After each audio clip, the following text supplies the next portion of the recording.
السلام علیکم. یہ national audio library for the blind کی آواز ہے. آج ہم آپ کے لیے ریکارڈ کر رہے ہیں بچوں کا پسندیدہ ماہنامہ میگزین نونہال. اسے پبلش کیا ہمدرد فاؤنڈیشن نے اور اسے آپ کے لیے پڑھا ماریہ ذوالفقار آوان نے. اس رسالے کو آپ تک پہنچانے میں ہمارے ساتھ تعاون کیا ہے سرفراز احمد خان نے. اگر آپ بھی کتابوں کے سلسلے میں ہم سے تعاون کرنا چاہیں تو رابطہ کریں 03214342 867 03214342 زیادہ سے زیادہ کتابیں اسپانسر کریں اور علم کے خزانے کو دوسروں تک پہنچانے میں اپنا اہم کردار ادا کریں. جزاک اللہ. سماعت فرمائیے بچوں کا پسندیدہ میگزین نونہال. ناولٹ جس کو لکھا ہے میم سعاد ایمن نے اور اس کا نام ہے قابل فخر. اس کی آنکھ اچانک ہی کھلی. اس نے لیٹے لیٹے دیکھا اس کے گھر والے سب سوئے ہوئے تھے.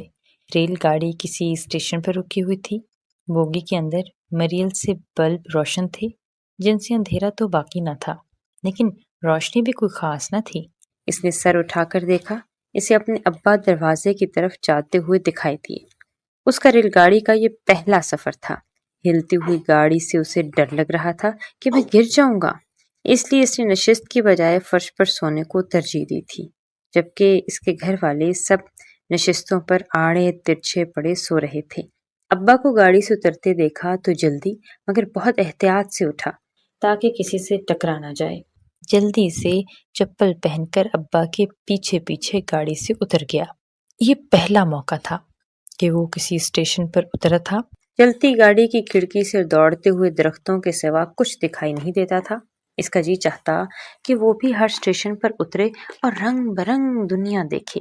اسے اترنا تو کیا گاڑی کے دروازے کے قریب جانے سے بھی منع کیا جاتا تھا. گر جاؤ گے، یہاں آؤ، ادھر بیٹھو، کھڑکی کے پاس مت بیٹھو، تیز ہوا کے ساتھ کوئی چیز اڑ کر آنکھ میں لگ جائے گی، وغیرہ وغیرہ.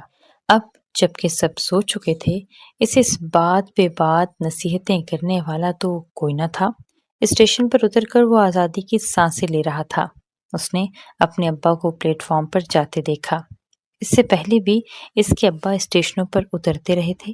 کہیں سے پانی لا رہے تھے، کہیں سے برف، کبھی چائے. شاید اب بھی کسی کام ہی سے اترے تھے اور ان کی بے خبری میں وہ بھی ان کے پیچھے پیچھے اتر گیا تھا.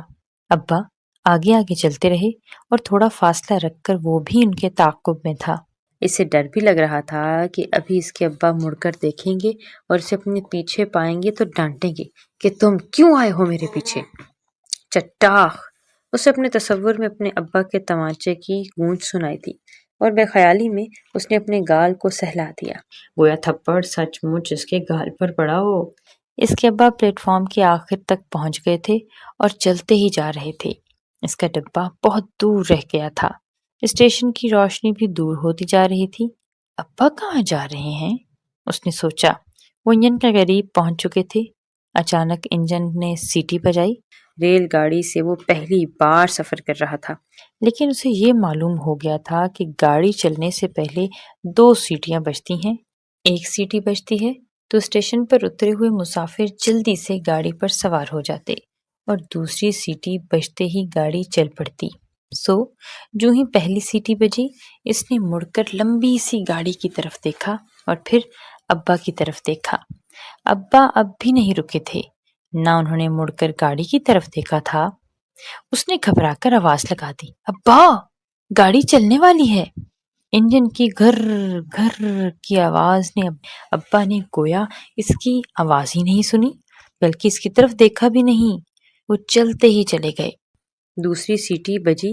اس کے دیکھتے ہی دیکھتے گاڑی رینگنے لگی اور وہ دوڑا اور ابا کی قمیض کا پچھلا دامن پکڑ کر بولا، ابا گاڑی چل پڑی ہے. ابا نے مڑ کر اسے حیرت سے دیکھا اور پھر اسے بھی حیرت کا شدید جھٹکا لگا. اسے چکر سے آ گئے. یہ اس کے ابا نہیں تھے. اس نے چلتی گاڑی کی طرف دیکھا جس کی رفتار تیز ہونے لگی تھی. اس نے فوری فیصلہ کیا کہ اپنے ڈبے کی طرف دوڑ لگا دے. سارے ڈبے اسے ایک جیسے نظر آئے. وہ چند ثانیے رکا اس کا ڈبہ خود ہی قریب آ رہا تھا۔ اس کی سمجھ میں نہیں آ رہا تھا کہ اس کا ڈبہ کون سا ہے۔ گاڑی کی رفتار خطرناک حد تک تیز ہو چکی تھی۔ وہ چلتی گاڑی میں سوار نہیں ہو سکتا تھا۔ اب اسے ڈر لگنے لگا تھا۔ دیکھتے ہی دیکھتے گاڑی کے سارے ڈبے اس کے سامنے سے گزرتے چلے گئے۔ اس اجنبی اسٹیشن پر، بلکہ اس پورے شہر میں اس کا جاننے والا کوئی نہ تھا۔ وہ کافی دیر اسی جگہ گمسم کھڑا رہا۔ تنہائی کے شدید احساس سے اس کا دل لرز اٹھا۔ دماغ میں سائیں سائیں کی خوفناک آوازیں گونجنے لگیں۔ کیا کرے؟ کہاں جائے؟ وہ سسک کر رو دیا۔ اسے یاد آیا کہ جب وہ روتا تھا تو اس کی ماں یا اس کے بڑے بہن بھائی یا اس کے ابا اسے چپ کراتے تھے۔ اب کون چپ کرائے گا؟ وہ رونا بھول گیا۔ ایک ہی جگہ کھڑے کھڑے وہ تھک گیا تو ٹہلنے لگا۔ سیمنٹ کی بنی کرسیوں پر بھی کچھ لوگ چادریں تانے سو رہے تھے۔ اسے ایک کرسی نظر آئی۔ وہ اس پر بیٹھ گیا۔ کچھ سوچتا رہا، پھر ٹیک لگا لی۔ سوچتا رہا۔ مچھر اسے کاٹتے رہے۔ اس کے پاس سامان نام کی کوئی چیز نہیں تھی۔ وہ اٹھا اور اسٹیشن پر ٹہلنے لگا۔ پلیٹ فارم خالی ہو گیا تھا۔ اسٹیشن پر کھانے پینے کی اشیاء فروخت کرنے والی دکانیں بھی ویران ہو چکی تھیں۔ اگلی گاڑی آنے تک کھانے پینے کی چیزیں ڈھکتی گئی تھیں۔ کام کرنے والے لڑکے برتن دھو رہے تھے۔ اس کی طرف توجہ دینے والا کوئی نہ تھا۔ اس نے اسٹیشن کا پورا چکر لگایا۔ اس جگہ پہنچا جہاں اس نے اپنے ابا کے دھوکے میں کسی دوسرے آدمی کا دامن پکڑا تھا۔ وہاں بہت بڑی تختی لگی تھی جس پر اسٹیشن کا نام لکھا تھا، نواب شاہ جنکشن۔ ٹہلتے ہوئے اسٹیشن کے دونوں طرف بنے پلیٹ فارم کا جائزہ لیتا رہا۔ ساتھ ہی ساتھ وہ ایسی جگہ کی تلاش میں تھا جہاں وہ بقیہ رات گزار سکے۔ ایک پلیٹ فارم سے دوسرے پر جانے کے لیے لوہے کا ایک پل بنا ہوا تھا۔ وہ اس پل پر چڑھنے لگا۔ ساتھ ساتھ چاروں طرف دیکھتا رہا۔ اسے خدشہ تھا کہ کوئی اسے دیکھے گا، پوچھے گا، رات گئے وہ اکیلا کیا کر رہا ہے، کہاں جا رہا ہے؟ لیکن اسے حیرت ہونے لگی کہ کوئی اسے روکنے والا، کوئی پوچھنے والا نہیں تھا کہ وہ کون ہے، کہاں سے آیا ہے، اس کا نام کیا ہے۔ وہ پل کے اوپر پہنچ گیا۔ اسے یہ جگہ کچھ محفوظ لگی تھی۔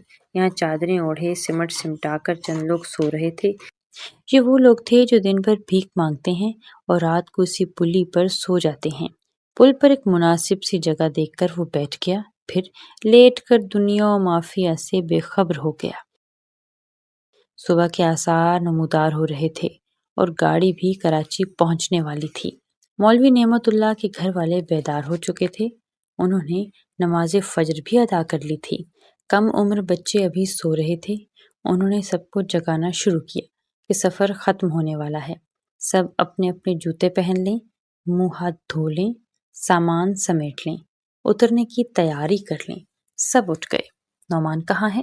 کسی نے پوچھا۔ نعمان، نعمان۔ ہر طرف نعمان کو پکارا جانے لگا لیکن نعمان کا کوئی پتہ نہیں تھا۔ سبھی پریشان ہوئے لیکن نعمان کی ماں بے حد گھبرا گئی۔ گاڑی کی آخری منزل آنے والی تھی۔ راستے میں لوگ اترتے گئے، ڈبہ خالی ہوتا گیا۔ اب کم سے کم لوگ ڈبے میں رہ گئے تھے۔ ان میں نعمان نہیں تھا۔ ڈبے میں موجود مسافروں کو بھی معلوم ہو گیا کہ ان کا ایک بچہ گم ہو گیا ہے تو وہ اس کا حلیہ پوچھنے لگے۔ سب افسوس کا اظہار کرنے لگے۔ کوئی انہیں تسلیاں دے رہا ہے، کوئی صبر کی تلقین کر رہا ہے، کوئی لاپرواہی کا طعنہ دے رہا تھا کہ بچوں کا خیال نہیں رکھتے، بے فکر ہو جاتے ہیں۔ کوئی انہیں مشورہ دے رہا تھا کہ اب کراچی پہنچ کر ہی کچھ ہو سکتا ہے۔ کوئی اندازہ لگا رہا تھا کہ وہ کسی اسٹیشن پر اتر گیا ہوگا۔ کوئی کہتا ہے اسے کسی نے سوتے میں اغوا کر لیا ہوگا۔ غرض جتنے منہ تھے اتنی ہی باتیں۔ اغوا ہونے کا سنا تو نعمان کی ماں ایک چیخ مار کر بے ہوش ہو گئی۔ اب تو سبھی کے سب انہی کی جانب متوجہ ہو گئے۔ ان کو نشستوں پر لٹا دیا گیا۔ ایک نے مشورہ دیا دوسرے ڈبوں میں تلاش کیا جائے، شاید کسی دوسرے ڈبے میں چلا گیا ہو۔ آس پاس کے ڈبوں میں دیکھ لیا گیا، نہ ملنا تھا، نہ ملا۔ کسی نے کہا کہ وہ کسی اسٹیشن پر اتر گیا ہوگا۔ پھر تو سبھی نے تائید کی کہ گاڑی میں ہوتا تو نظر آتا۔ کراچی اسٹیشن پر گاڑی رک گئی مگر نعمان کی امی کو ہوش نہ آیا۔ پانی کے چھینٹے مار مار کر اسے ہوش میں لایا گیا۔ تمام مسافر اتر گئے تھے۔ سامان بھی اتار لیا گیا۔ کسی کی سمجھ میں نہیں آ رہا تھا کہ وہ کیا کریں، نعمان کو کہاں ڈھونڈیں۔ مولوی نعمت اللہ نے ان سب کو اسٹیشن ہی پر چھوڑا اور حیدرآباد کا ٹکٹ لے کر گاڑی میں سوار ہو گئے۔ دیگر گھر والے اسٹیشن پر ایک جگہ سامان رکھ کر بیٹھ گئے تھے۔ بھوک سبھی کو لگی تھی، لیکن کھانے کو کسی کا دل نہ چاہتا تھا۔ دن گزرا، شام ہو گئی، کئی گاڑیاں آتی اور جاتی رہیں۔ گاڑی خالی ہو جاتی، لیکن نعمان اور اس کے ابا نہ ہوتے۔ سورج غروب ہونے والا تھا کہ گاڑی آئی۔ اس میں سے ان کے ابا تھکے ہارے اترے، وہ اکیلے ہی تھے۔ نعمان کی امی نے جو انہیں نعمان کے بغیر دیکھا تو اچانک ہی دھاڑیں مار مار کر رونے لگی۔ ہائے میرا بچہ کہاں رہ گیا؟ اب تو انہیں امید سی تھی کہ نعمان آ جائے گا، لیکن اب وہ امید بھی دم توڑ گئی تھی۔ مولوی نعمت اللہ نے اپنی بیگم کو تسلی دینے کی ناکام کوشش کی۔ ان سے بھی یہ غم برداشت نہیں ہو رہا تھا۔ بیوی کو تسلی دیتے دیتے وہ خود رو پڑے۔ آخر خود پر قابو پا کر بولے، اب کچھ نہیں ہو سکتا بانو، یہ ہمارے لیے اللہ کی طرف سے امتحان ہے، ہمیں صبر کرنا ہوگا۔ اللہ کو منظور ہوگا تو نعمان ہم سے ضرور ملے گا۔ چلو، رات زیادہ ہو گئی ہے تو مشکل ہو جائے گی، یہ سارا شہر ہمارے لیے اجنبی ہے، اٹھاؤ اپنا سامان۔ یوں دل پر پتھر رکھ کر نعمان کی امی اور باقی سب نہ چاہتے ہوئے بھی اسٹیشن سے باہر آ گئے۔ نعمان کو ایسا لگا جیسے زلزلہ آ گیا ہو۔ وہ ہڑبڑا کر اٹھ بیٹھا، پل کے نیچے دیکھا تو ایک گاڑی یعنی ریل گاڑی گزر رہی تھی۔ اس کی گڑگڑاہٹ سے اس کی آنکھ کھلی تھی۔ سارے واقعات ایک ایک کر کے اسے یاد آتے گئے۔ اسے ماں یاد آئی، ابا یاد آئے، بہن بھائی یاد آئے۔ کیا خبر میں ان سے کبھی مل پاؤں گا یا نہیں؟ یہ خیال آتے ہی اس کا احساس شدید تر ہو گیا۔ وہ اپنے گھر والوں سے بچھڑ چکا ہے۔ وہ رو دیا۔ وہ پل سے اتر کر نیچے آ رہا تھا کہ اسے کچھ لوگ سامان اٹھائے پل پر چڑھتے نظر آئے۔ کالی وردی پہنے ایک شخص ان سے ٹکٹ طلب کر رہا تھا۔ اسے ڈر لگا اگر اس نے اس سے ٹکٹ کا پوچھ لیا تو کیا جواب دے گا۔ اس کے پاس تو ٹکٹ بھی نہیں تھا۔ وہ دوبارہ پل پر چڑھ گیا۔ یہاں وہ خود کو محفوظ سمجھ رہا تھا۔ گاڑی سے اترنے والے مسافروں کی چہل پہل دیکھنے لگا۔ ٹکٹ دیکھنے والا بھی جا چکا تھا۔ اسے فجر کی اذان کی آواز سنائی دی۔ اس نے آواز کی جانب دیکھا۔ قریب ہی سے مسجد کے روشن مینار دکھائی دیے۔ وہ پل سے اترا اور مسجد کی طرف چل دی۔ چھوٹی سی یہ مسجد پلیٹ فارم کے قریب ہی بنی ہوئی تھی۔ اس کے صحن میں کچھ لوگ سو رہے تھے جنہیں مؤذن نے جگا دیا۔ اس نے بھی وضو کیا اور نماز کے لیے تیار ہو گیا۔ مسجد میں بہت کم نمازی تھے۔ بعد میں کئی لوگ آئے اور نماز ادا کر کے چلے گئے۔ نعمان ایک دیوار سے ٹیک لگائے بیٹھا رہا۔ سورج طلوع ہو چکا تھا۔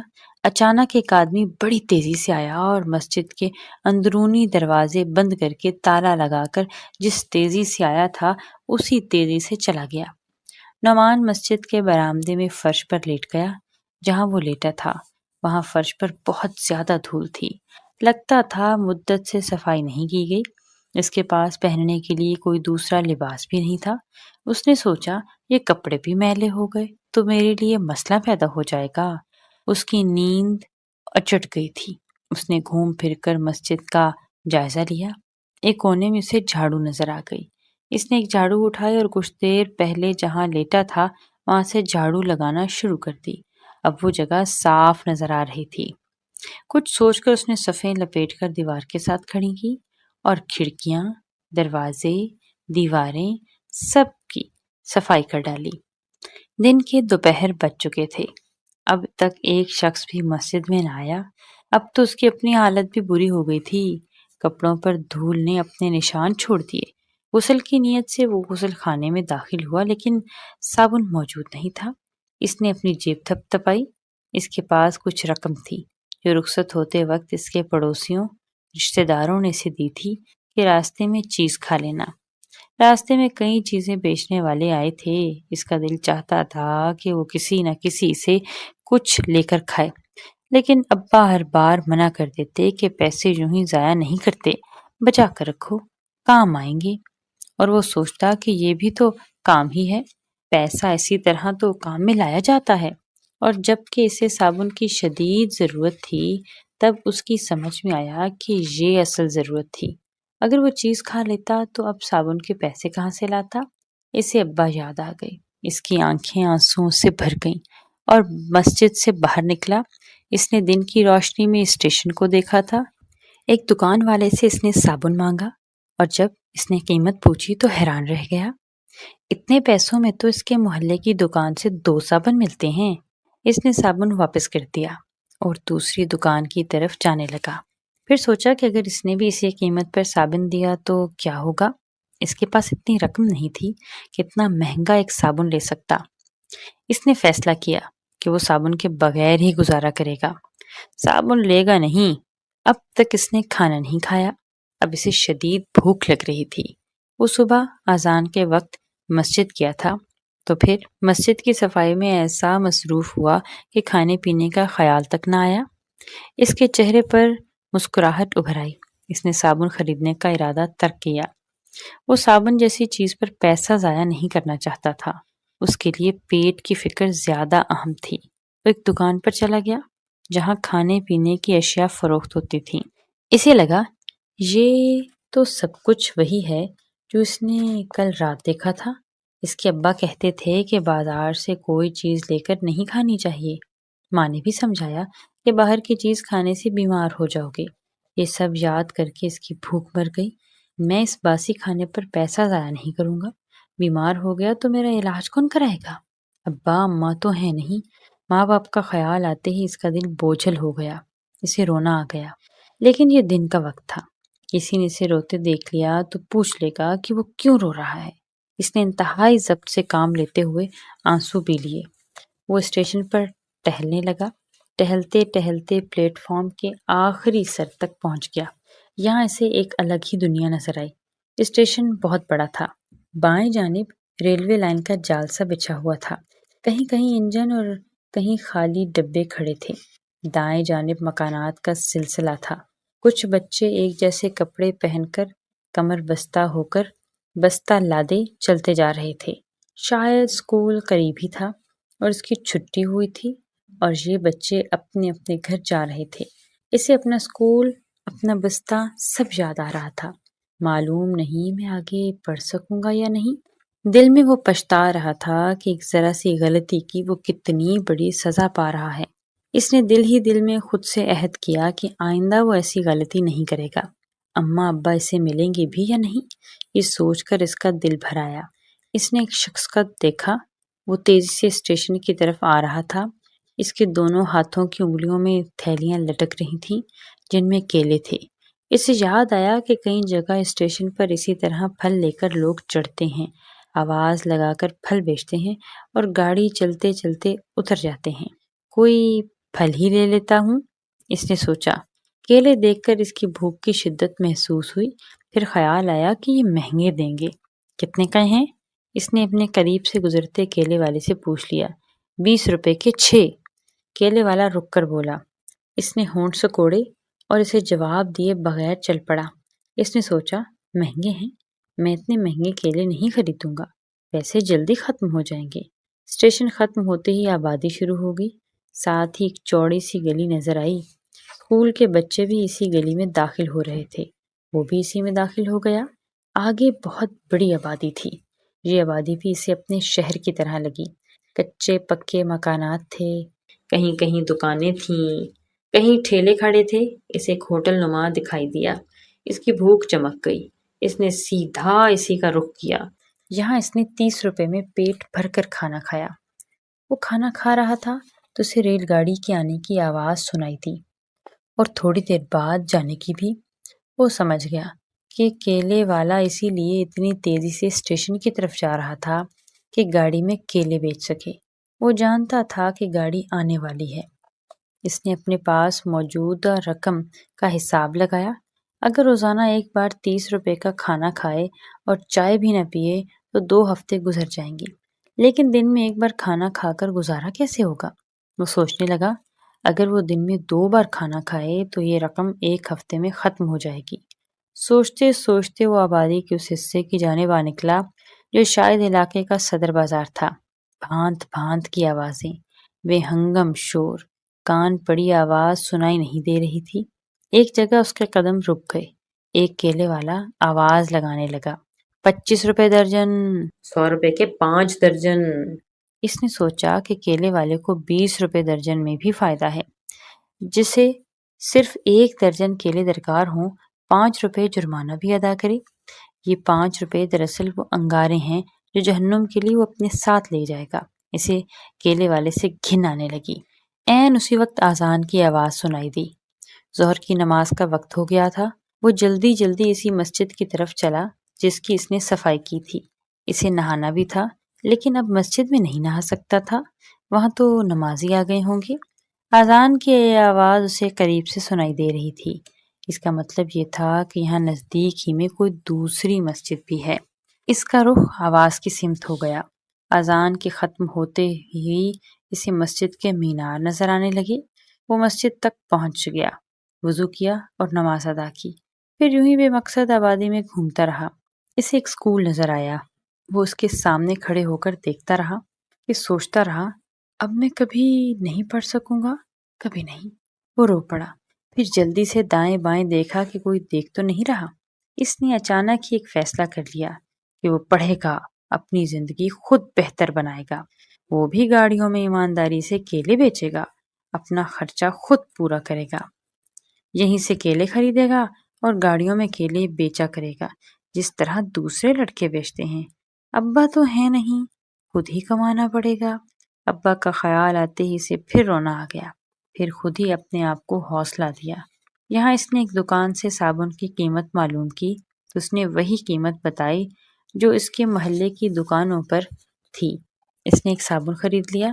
اب اسے پیسے کی کمی کا خدشہ نہیں رہا تھا، کیونکہ اس نے کیلے بیچنے کا پختہ ارادہ کر لیا تھا۔ اس کے لیے اسے گاڑیوں کی آمد و رفت کا علم ہونا ضروری تھا۔ اسٹیشن پر ٹہلتے ہوئے اسے ایک جگہ نظام الاوقات لکھا نظر آ گیا۔ مولوی نعمت اللہ کا ایک دوست کراچی میں رہتا تھا، جس سے رابطہ تھا۔ کراچی آنے سے پہلے بھی نعمت اللہ نے اسی دوست کو خط لکھا تھا کہ وہ بھی مستقل طور پر کراچی آنا چاہتے ہیں، رہنے کے لیے کوئی جگہ دیکھ لیں، ملازمت کا بندوبست بھی کر لیں۔ چنانچہ دوست نے ان کے لیے ایک مناسب سا کرائے کا مکان تلاش کر لیا تھا اور خط میں اپنا مکمل پتہ، گاڑی کا نمبر، سٹاپ کا نمبر، نام وغیرہ لکھ دیا تھا۔ مولوی نعمت اللہ بچوں کو ساتھ لے کر بڑی آسانی سے اس پتے پر پہنچ گئے تھے۔ انہوں نے اپنے دوست کو اپنے بیٹے کے گم ہو جانے کی خبر سنائی تو وہ بھی بہت پریشان ہوا۔ اس نے مشورہ دیا کہ تھانے میں بھی اطلاع کریں اور اسٹیشن پر بھی، تاکہ کہیں وہ لاوارث حالت میں ملے تو ان تک پہنچا دیا جائے۔ سو انہوں نے ایسا ہی کیا اور دوسرے دن صبح ہوتے ہی اسٹیشن آ کر اسٹیشن ماسٹر کو اپنے بیٹے کی گمشدگی کی اطلاع دی اور ان کے کہنے پر قریبی تھانے میں بھی اطلاع کر دی۔ اسی دوست کی کوششوں سے مولوی نعمت اللہ کی ملازمت کا بندوبست بھی ہو گیا۔ ظہر کی نماز کے وقت جب مؤذن مسجد میں آ گیا تھا تو یہ دیکھ کر تو حیران رہ گیا کہ مسجد صاف ستھری ہو گئی تھی، کسی نے خوب محنت سے صفائی کی تھی۔ مسافروں کے علاوہ جو مستقل نمازی اس مسجد میں آتے تھے، انہوں نے بھی یہ تبدیلی محسوس کی تھی۔ ایک دو نے تو مؤذن کی تعریف کی کہ اس نے مسجد پر توجہ دی ہے اور اللہ اسے اس کا اجر دے۔ مؤذن نے صاف دلی سے کہہ دیا کہ یہ میرا کام نہیں ہے، میں تو اپنے کام پر گیا ہوا تھا، یہ صفائی کسی اور نے کی ہے۔ نعمان نے ظہر، عصر اور مغرب کی نمازیں بستی کی مسجد میں ادا کی تھیں۔ مغرب کی نماز کے بعد وہ اسٹیشن کی مسجد پہنچ گیا تھا۔ عشاء کا وقت ہوا۔ عشاء کے وقت نمازیوں کی معقول تعداد دیکھنے میں آئی۔ شاید قریب میں رہائش پذیر وہ لوگ بھی آ گئے تھے جو دن میں ڈیوٹی پر ہوتے تھے۔ نماز ختم ہونے کے بعد سب لوگ جا رہے تھے، نعمان بیٹھا رہا۔ اس کا ارادہ تھا کہ وہ رات کو مسجد ہی میں سوئے گا۔ مسجد سے بہتر اسے جائے پناہ کہیں نہیں مل سکتی۔ اس نے قرآن مجید لے کر تلاوت شروع کر دی۔ مؤذن نے کچھ دیر اس کے جانے کا انتظار کیا۔ جب وہ نہ اٹھا تو اس نے فالتو بتیاں بجھا دیں اور اس سے مخاطب ہو کر بولا، بیٹا جب جانے لگو تو اندر کی ساری بتیاں اور دروازے بند کر دینا، باہر کا کھلا رہنے دینا، صحن کی ایک بتی جلتی چھوڑ دینا، جو مسافر آیا وہ صحن ہی میں نماز پڑھ لے گا، اندر کا حصہ کھلا رہے تو آوارہ لوگ نشہ وغیرہ کرتے ہیں۔ اس نے جواب دیا، ٹھیک ہے چچا، میں بند کر دوں گا۔ مؤذن وہی شخص تھا جو صبح مسجد کو تالا لگا کر گیا تھا۔ اس کے جانے کے بعد اس نے کچھ دیر تلاوت کی اور جب نیند کا غلبہ ہونے لگا تو قرآن مجید الماری میں رکھ کر صفوں میں لیٹ گیا۔ اچانک کسی گاڑی کی گڑگڑاہٹ سے اس کی آنکھ کھلی۔ کچھ دیر تو اسے یہ سمجھنے میں لگی کہ وہ ہے کہاں، اور جب سب کچھ یاد آیا تو اٹھ کر اس نے مسجد کے دروازے بند کیے، بتیاں بجھا کر صحن میں آ گیا۔ یہاں چند افراد چادر اوڑھے سو رہے تھے، وہ بھی صحن میں ایک دیوار کے ساتھ لیٹ گیا، لیکن نیند اس کی آنکھوں سے دور جا چکی تھی۔ فجر کے وقت جب مؤذن آیا تو وہ جاگ رہا تھا۔ مؤذن اسے سرسری نظر سے دیکھا لیکن وہ بولا کچھ نہیں، کیونکہ مسجد کے صحن میں ایسے لوگ سوتے ہیں جو اسٹیشن پر بنی دکانوں میں کام کرتے ہیں اور گاڑی کے آنے سے پہلے پہلے تیار ہو کر اپنے کام پر لگ جاتے ہیں۔ ان میں سے اکثر کو مؤذن جانتا بھی تھا۔ دوسری صبح نعمان بستی کے بازار سے گزر کر اسٹیشن کی طرف جا رہا تھا۔ مسجد کے ساتھ ہی ایک عمارت تھی جس کے دروازے کھلے ہوئے تھے اور اندر عجیب عجیب سی مشینیں لگی ہوئی تھیں۔ ان میں چھوٹی چھوٹی رنگ برنگی بتیاں روشن تھیں۔ وہ کچھ دیر رک کر انہیں دیکھنا چاہتا تھا، لیکن خیال آیا کہ کسی نے ڈانٹ دیا تو، اس لیے ایک نظر دیکھتا ہوا آگے بڑھ گیا۔ ایک کمرے کی دیوار پر کچھ لکھا ہوا تھا۔ اس نے پڑھنے کی کوشش کی۔ سب سے نیچے کراچی کا نام پڑھ کر چونک گیا۔ غور سے دیکھنے پر اسے اندازہ ہوا کہ یہ گاڑیوں کے کرائے لکھے ہوئے ہیں۔ ساتھ ہی دوسری دیوار پر گاڑیوں کے آنے جانے کا وقت لکھا ہوا تھا۔ ان پر سرسری نظر ڈالتا ہوا وہ آگے بڑھ گیا۔ اس نے سوچا کسی گاڑی پر بیٹھ کر وہ بھی کراچی چلا جائے تو، پھر خیال آیا نہیں، میں کہیں نہیں جاؤں گا، ہو سکتا ہے میرے ابا مجھے ڈھونڈتے ہوئے یہاں آ جائیں۔ اسٹیشن اس وقت سنتان تھا۔ دکانیں خالی خالی نظر آ رہی تھیں۔ ایک جگہ اسی کی عمر کا ایک لڑکا برتن دھو رہا تھا۔ وہ اسے کام کرتے ہوئے دیکھنے لگا۔ وہ لڑکا اپنی دھن میں مگن کام میں لگا رہا۔ اچانک ہی اس لڑکے کی نظر اس پر پڑی تو اسے چھوڑ کر وہ آگے چل دیا۔ پتہ نہیں کہ دکان والے کا بیٹا ہوگا یا اس کا نوکر۔ اس نے سوچا اگر یہ نوکر ہے تو یہ کام میں بھی کر سکتا ہوں، ایسی ہی کسی دکان میں میں بھی برتن دھو سکتا ہوں، کھانا پینا تو مل ہی جائے گا۔ اسی طرح اسٹیشن کا جائزہ لیتا وہ چلا جا رہا تھا کہ اس کے قریب سے چنگاڑتے ہوئے ایک گاڑی تیزی سے گزر گئی۔ اس اسٹیشن پر وہ رکی نہیں تھی۔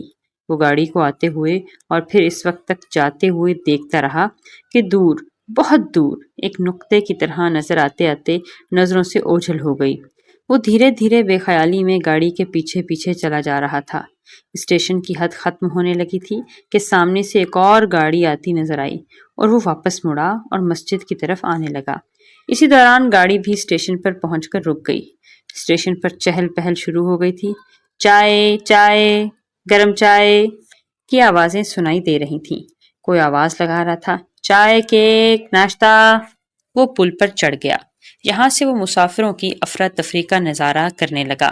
سوار ہونے والے جلدی کر رہے تھے کہ گاڑی چل پڑی تو وہ سوار ہونے سے رہ جائیں گے، اور اترنے والوں کو ان سے بھی زیادہ جلدی تھی کہ اگر ان کا سامان نہ اترا تو انہیں پریشانی ہوگی۔ گاڑی روانہ ہو گئی تو اسٹیشن خالی ہونے لگا تھا۔ وہ پل کی سیڑھیوں پر بیٹھ گیا۔ کچھ لوگ گاڑی سے اترے تھے، شاید ایک ہی خاندان تھا۔ ان کا سامان بہت تھا۔ ان کے ساتھ مرد کم، خواتین زیادہ تھیں۔ شاید انہیں کسی کا انتظار تھا۔ ساتھ ہی مختلف اشیاء فروخت کرنے کی ایک دکان تھی۔ ایک مسافر آیا، اس کے ہاتھ میں ایک سفری بیگ تھا۔ اس نے اپنا بیگ فرش پر رکھا، دکان سے کچھ خریدا اور واپس کی ہوئی رقم گنتا ہوا مڑا اور بیگ اٹھا کر چل دیا۔ پہلے سے جو لوگ اسٹیشن پر موجود تھے ان کے سامان میں بھی ویسا ہی بیگ تھا۔ نعمان نے دیکھا کہ اس آدمی کے دونوں طرف ایک جیسے بیگ پڑے ہیں۔ بظاہر یوں نظر آتا تھا جیسے یہ دونوں اسی کے ہوں۔ یہ بات صرف نعمان نے نوٹ کی تھی کہ بیگ تبدیل ہو گئے ہیں۔ وہ جلدی سے اٹھا اور بڑے صاحب کے پاس جا کر بولا، چاچا جی، وہ آدمی آپ کا بیگ لے کر جا رہا ہے۔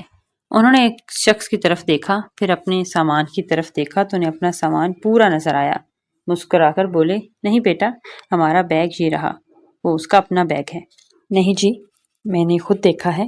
اس نے اپنا بیگ اس طرف رکھا اور جاتے ہوئے دوسری طرف والا آپ کا بیگ اٹھا کر لے گیا۔ یہ دیکھیں، اس کا بیگ آپ کے سامان سے ذرا دور ہے۔ اب بڑے صاحب چونکے۔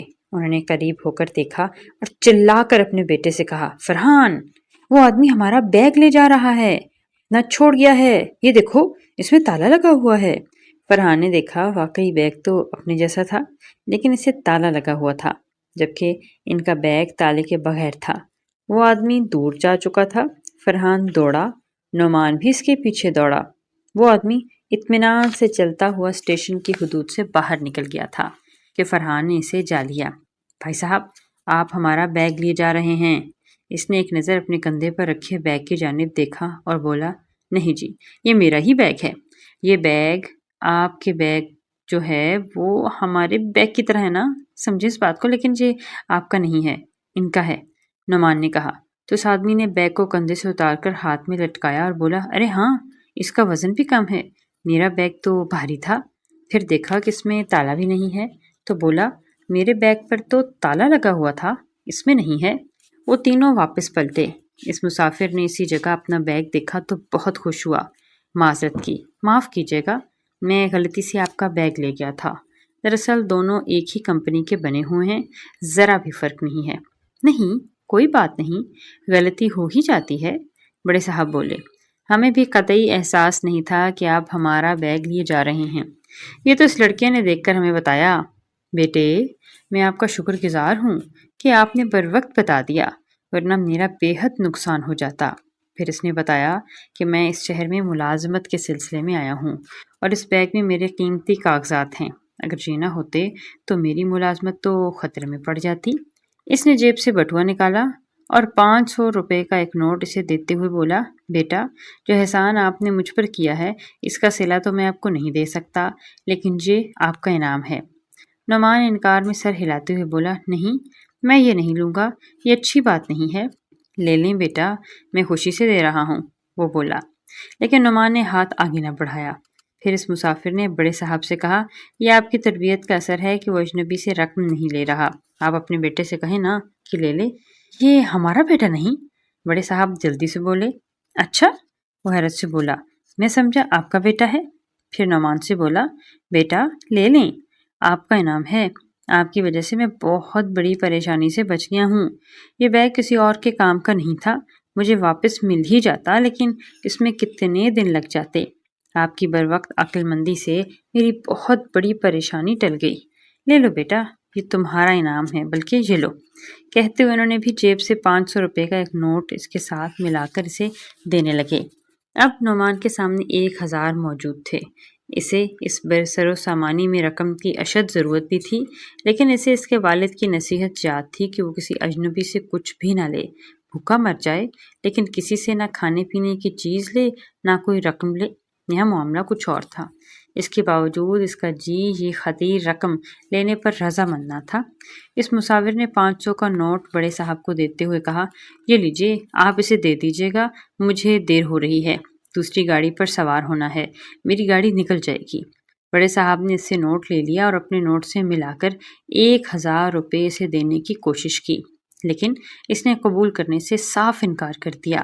بولا، مجھے ابو نے سختی سے منع کیا ہے، میں یہ نہیں لے سکتا، ابو ناراض ہو جائیں گے۔ کہاں ہیں تمہارے ابو؟ بڑے میاں نے سوال کیا۔ وہ گڑبڑا گیا۔ اس نے ابا کا ذکر کر تو دیا تھا، لیکن وہ کہاں ہیں؟ اس سوال کا جواب نہیں دے سکتا تھا۔ کہاں رہتے ہو تم؟ مجھے اپنے ابا سے ملواؤ، یہ انعام تمہارا حق ہے، میں انہیں دے دوں گا۔ ماشاءاللہ، بہت عمدہ تربیت کی ہے تمہارے والدین نے تمہاری، بہت اچھے خاندان کے معلوم ہوتے ہو۔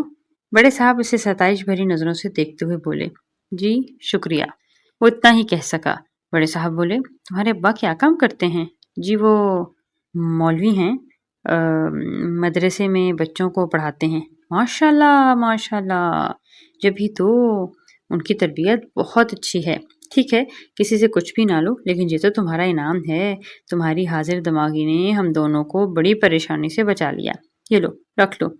ان کے اصرار کے باوجود اس نے انکار کر دیا۔ بولا، نہیں، میں نہیں لوں گا۔ یہ کہہ کر وہ تیز تیز قدموں سے وہاں سے چل پڑا۔ بڑے صاحب اسے آوازیں دینے لگے، لیکن وہ انسنی کرتے ہوئے ان سے دور چلا گیا۔ اس کے 4 دن اسی طرح گزر گئے۔ دن بھر اسٹیشن پر گھومتا رہتا، کراچی سے آنے والی گاڑی رکتی تو جلدی جلدی ایک سرے سے دوسرے سرے تک دیکھتا کہ شاید اس گاڑی میں میرے ابا مجھے ڈھونڈتے ہوئے آ گئے ہوں۔ بھوک لگتی تو بستی میں جا کر کھانا کھا لیتا۔ اسکول کی چھٹی کے وقت طالب علموں کو آتے جاتے دیکھتا۔ رات کو اسٹیشن پر بنی مسجد میں سو جاتا۔ فجر اور عشاء کی نماز کے بعد مؤذن مسجد کا اندرونی حصہ بند کر جاتا اور صحن کھلا رکھتا تھا۔ آج بھی فجر میں وہ سو رہا تھا کہ مؤذن نے اسے جگایا۔ آس پاس دوسرے لوگ بھی سو رہے تھے، انہیں بھی اس نے بیدار کیا۔ جو لوگ مسجد میں سونے ہی کے لیے آتے تھے وہ اٹھے اور مسجد سے باہر نکل گئے۔ مؤذن نے اس سے پوچھا، بیٹے تم کہاں رہتے ہو؟ جھوٹ تو ویسے بھی نہیں بولتا تھا، اس کی تربیت ہی ایسی ہوئی تھی۔ وہ چپ رہا۔ مؤذن نے پھر کہا، کچھ دن سے میں تمہیں اس مسجد میں دیکھ رہا ہوں، کسی دکان پر جاتے ہو شاید؟ جی نہیں، میں کام نہیں کرتا، کام ڈھونڈ رہا ہوں۔ اگر کسی دکان پر مل جائے تو۔ فوری طور پر اس کے دماغ میں ایک بات آ گئی تھی۔ گھر کہاں ہے تمہارا؟ مؤذن نے دوسرا سوال کیا۔ وہ خاموش رہا تو مؤذن نے پوچھا، کہاں رہتے ہو؟ میرا کوئی گھر نہیں، میں اللہ کے گھر رہتا ہوں، وہ بولا۔ مؤذن مسکرایا، پھر بھی تمہارے ابا، اماں، بہن، بھائی کوئی تو ہوگا؟ جی ہاں، سب ہیں۔ وہ فرش پر نظریں گاڑ کر بولا، کہاں ہیں؟ یہی تو پوچھ رہا ہوں۔ ابھی وہ جواب بھی نہیں دے پایا تھا کہ ایک نمازی آ گیا۔ وہ چپ ہی رہا۔ مؤذن نے بھی جواب پر اصرار مؤخر کر دیا، لگتا ہے یہ صفائی بھی تم نے کی ہوگی۔ اس نے اقرار میں سر ہلا دیا۔ مؤذن خوش ہو کر بولا، لوگ سمجھتے ہیں یہ صفائی میں نے کی ہے۔ میں اور پیش امام صاحب ریلوے کے ملازم ہیں اور مسجد کے قریب ہی رہتے ہیں۔ مسجد میں چند نمازی اور آ گئے تھے۔ مؤذن اس کے پاس سے اٹھ گیا۔ نماز کے بعد نعمان بولا، آج جمعہ ہے اس لیے میں مسجد کے اندر کی صفائی بھی کر دوں گا، دروازے کھلے چھوڑ جائیں۔ مؤذن مسکرایا اور بولا، ٹھیک ہے، لیکن یہ چھوٹی مسجد ہے، اس میں نماز جمعہ نہیں ہوتی۔ جمعے کی نماز جامع مسجد میں ہوتی ہے۔ ہم خود بھی نماز جمعہ کے لیے جامع مسجد جاتے ہیں۔ یہ کہہ کر مؤذن چلا گیا۔ اس نے صفیں لپیٹ کر دیوار کے ساتھ کھڑی کیں اور کھڑکی دروازوں سے دھول جھاڑی۔ مسجد میں غبار بھر گیا تھا اور وہ صحن میں جا بیٹھا تھا تاکہ گرد بیٹھ جائے۔ گرد بیٹھنے کے بعد جھاڑو لگائی۔ اچھی خاصی گرد تھی جو جانے کب سے جمع تھی، اس کی تسلی نہ ہوئی۔ اس نے بالٹی بھر کر فرش پر پانی چھڑک دیا اور ایک پرانی صف لے کر پہنچنا شروع کر دیا تھا۔ پنکھے چلا دیے اور خود باہر آ کر صحن میں بھی پانی چھڑک کر پوچھا لگا دیا۔ تیز دھوپ تھی، جلد ہی فرش سوکھ گیا تو اس نے اندر باہر صفیں دوبارہ بچھا دیں۔ یہ کام وہ اپنے محلے کی مسجد میں بھی کرتا تھا۔ اس نے ناشتہ آج بھی نہیں کیا۔ وہ رقم کو احتیاط سے خرچ کرنا چاہتا تھا تاکہ رقم ختم ہونے سے اسے پریشانی نہ ہو۔ ناشتے کے بغیر اس قدر مشقت سے اسے کمزوری محسوس ہونے لگی تھی جسے وہ محض بھوک سمجھ رہا تھا۔ تاہم صفائی کا کام مکمل کر کے وہ مسجد سے نکلا۔ بھوک کا احساس شدید تر ہو گیا۔ کھانا کھانے وہ بستی میں چلا گیا، لیکن یہ دیکھ کر اسے حیرت اور افسوس ہوا کہ بازار تو سارا بند تھا۔ عجیب سا سناٹا چھایا ہوا تھا۔ کوئی ایسا شخص بھی نہ دکھائی دیا جس سے بازار بند ہونے کی وجہ پوچھے۔ اسے یہ فکر لاحق ہو گئی تھی کہ وہ کھانا کہاں سے کھائے گا۔ یہ سوچ ہی رہا کہ جمعے کی پہلی اذان سنائی دی۔ اپنی مسجد میں تو نماز جمعہ ہوتی نہیں ہے، اور پھر بھوک کی وجہ سے اس میں اتنی ہمت بھی نہیں تھی کہ وہاں پہنچ سکتا، اس لیے وہ بستی کی مسجد میں چلا گیا۔ جمعے کے بعد میں خطیب صاحب نے بتایا کہ جو شخص مسجد کی، اللہ کے گھر کی خدمت کرتا ہے، اللہ نہ صرف دنیا کی جانب سے بے نیاز کر دیتا ہے بلکہ اس کی عزت و وقار میں اضافہ بھی کر دیتا ہے۔ اچانک ہی سے خیال آیا کہ میں نے 1000 روپے نہیں لیے، اللہ کو تو معلوم ہے میں اس شہر میں بے آسرا ہوں، ہو سکتا ہے اپنے گھر کی صفائی سے خوش ہو کر اللہ تعالیٰ نے غیب سے بندوبست کیا ہو، وہ ایک چھوٹے سے کام کی اجرت 1000 روپے کا انتظام کر دیا ہو۔ اگر ایسا ہے تو مجھ سے غلطی ہوئی، مجھے وہ لے لینا چاہیے تھے، کہیں میرے انکار سے اللہ تعالیٰ ناراض نہ ہو گیا ہو۔ اس نے دل ہی دل میں استغفار پڑھا۔ وہ مسجد سے باہر آیا تو بازار سج گیا تھا۔ وہ سمجھ گیا کہ دکانیں جمعے کی نماز کی وجہ سے بند تھیں۔ اس نے کھانا کھایا اور کچھ دیر اسٹیشن پر ٹہلتا رہا۔ اسے تھکن محسوس ہوئی تو مسجد چلا گیا۔ عصر تک سوتا رہا۔ عصر کی نماز باجماعت کے اختتام پر اس نے دائیں اور پھر بائیں سلام پھیرا تو اس کی نظر اپنے بائیں جانب موجود ان صاحب پر پڑی۔ وہ پلکیں موندے سلام پھیر رہے تھے۔ ان کی نظر نعمان پر نہیں پڑی تھی۔ اس نے بھی بڑے صاحب کی ایک جھلک ہی دیکھی تھی۔ اسے خدشہ ہوا کہ اگر انہوں نے مجھے یہاں دیکھ لیا تو پھر 1000 روپے دینے کی کوشش کریں گے اور مجھے شرمندہ کریں گے۔ یہ سوچ کر وہ اٹھا اور مسجد کے وضو خانے چلا گیا اور ان کی طرف پیٹھ کر کے اس طرح بیٹھ گیا جیسے وضو کر رہا ہو۔ نماز کے بعد پیش امام صاحب اور مؤذن نے ان سے مصافحہ کیا۔ وہ آپس میں باتیں کرتے کرتے برآمدے میں آ گئے۔ وہ صاحب کہہ رہے تھے، میں 2 ہفتے بعد آج یہاں آیا ہوں، مجھے کچھ تبدیلی محسوس ہو رہی ہے۔ مسجد نکھری نکھری سی لگ رہی ہے، لگتا ہے آپ نے بڑی محنت کی۔ میں نے تو نہیں کی، یوسف نے کی ہے۔ پیش امام صاحب نے مؤذن کی جانب اشارہ کرتے ہوئے صاف گوئی سے کہا۔ میں نے بھی نہیں کی۔ مؤذن جلدی سے بولا۔ اچھا، پھر کس نے کی ہے؟ ایک لڑکا ہے، دن میں شاید کسی دکان پر کام کرتا ہے اور رات کو مسجد ہی میں سوتا ہے۔ یہ صفائی اسی نے کی ہے۔ آپ کب تشریف لائے اشرف صاحب؟ پیش امام صاحب نے پوچھا۔ ہم پرسوں آ گئے تھے، آج سے ڈیوٹی تھی میری۔ اچھا ہاں، آپ کی 2 ہفتے کی چھٹی تھی، مؤذن بولا۔ آج حاضری تھی آپ کی، ٹائم کیپر بتا رہا تھا۔ ہم لوگ ایک عزیز کی شادی پر گئے ہوئے تھے۔ باتیں کرتے ہوئے وہ مسجد سے باہر نکل گئے۔ اس نے برآمدے میں بیٹھ کر قرآن مجید کی تلاوت شروع کر دی۔ ارے تم یہاں بیٹھے ہو؟ کچھ دیر بعد اسے مؤذن کی حیرت بھری آواز سنائی دی۔ اس نے سر اٹھا کر دیکھا، مؤذن اسی کی طرف آ رہا تھا۔ کیوں؟ کیا ہوا؟ اس نے خود پر معصومیت طاری کرنے کی کوشش کی۔ اسٹیشن ماسٹر آئے تھے، تمہارے کام سے بہت خوش ہوئے۔ مجھے نہیں معلوم تھا کہ تم یہاں موجود ہو، ورنہ تمہارا تعارف کروا دیتا۔ کون سے اسٹیشن ماسٹر آئے تھے؟ وہ نہیں جانتا تھا کہ اسٹیشن ماسٹر کیا ہوتا ہے۔ اس نے اب تک اسکول کے ماسٹر کا ہی سنا تھا۔ اسٹیشن ماسٹر، مؤذن یوسف نے مسکراہٹ دبانے کی کوشش کی۔ اشرف صاحب اسٹیشن کے انچارج ہیں، کہیں شادی پر گئے ہوئے تھے، آج آئے تھے۔ انہوں نے مسجد کی صفائی دیکھی تو بہت خوش ہوئے ہیں۔ میں نے بتا دیا کہ یہ تم نے کی۔ اچھا ہوا تم یہاں موجود ہو، یہ لو۔ اس نے جیب میں ہاتھ ڈال کر کچھ نکالا اور اسے دیتے ہوئے کہا۔ اشرف صاحب تمہارے لیے دیے گئے ہیں۔ اس نے دیکھا تو وہ 500 روپے تھے۔ میرے لیے؟ وہ حیرت سے بولا۔ دیا کرتے ہیں، مجھے بھی دیتے ہیں، اللہ کے گھر کی خدمت کرنے پر دیتے ہیں۔ وہ سرگوشیانہ انداز میں بولا۔ بہت اچھے آدمی ہیں، مجھے اور امام صاحب کو ہر مہینے کچھ نہ کچھ دیتے رہتے ہیں، لیکن مجھے تو جانتے بھی نہیں، اور میں ان سے کیسے پیسے بھی لے سکتا ہوں؟ یہ میں نے بتایا کہ تم نے مسجد کی خدمت کی ہے۔ اس بات سے خوش ہو کر اشرف صاحب نے تمہارے لیے دیے ہیں۔ مجھے معلوم ہوتا کہ تم مسجد میں موجود ہو تو تمہیں ان سے ضرور ملواتا۔ یہ لو، یہ تم رکھ لو۔ میں کیوں؟ وہ بوکھلا گیا۔ یہ تمہارے ہیں، یہ دیکھو، مجھے اور امام صاحب کو بھی انہوں نے 500 روپے دیے ہیں۔ مؤذن نے جیب سے 500 کا ایک اور نوٹ نکال کر لہرایا۔ اچانک اسے خیال آیا کہ ہو نہ ہو اللہ نے اپنے گھر کی خدمت سے خوش ہو کر اس کے رزق کا انتظام کر دیا ہے، جیسا کہ جامع مسجد کے خطیب صاحب نے کہا تھا۔ اشرف صاحب مجھے کل بھی دے رہے تھے اور میں نے انکار کر دیا، آج پھر میرے لیے یہاں دے گئے ہیں۔ مجھے ابا نے سختی سے منع کیا ہے، کسی سے کچھ لے کر نہیں کھانا، کسی سے پیسے نہیں لینے۔